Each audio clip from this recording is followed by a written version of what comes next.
I was very privileged to share a nice message with that boy, which I will treasure to share with her how proud I am of her and how much Brigadier cares for her.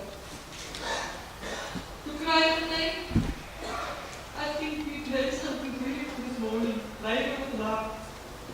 That's not a term that we don't know. We can't think that we should be really care for each other. It's going to be tough, but I think the inspiring words is going to carry us. It is beautiful, labour with love. I will treasure that.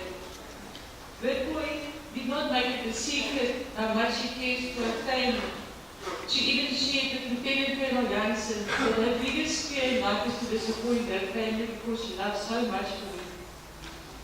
The one officer Koopman, the party that worked with Constable Witbooi that day, I want to share with everybody, he is a hero. In that situation, anything can happen. When you are faced with guns, you can freeze. You can decide to run away. Not Warren Officer Koopman. He stood firm, he drew his firearm, and he protected himself and Witbooi. And due to that bravery that day, he wounded both suspects.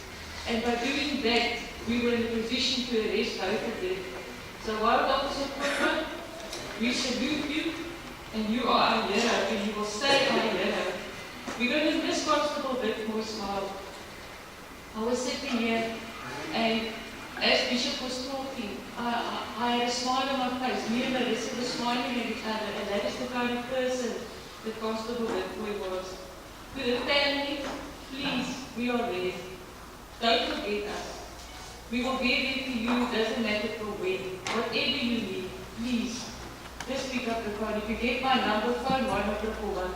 They will give our number.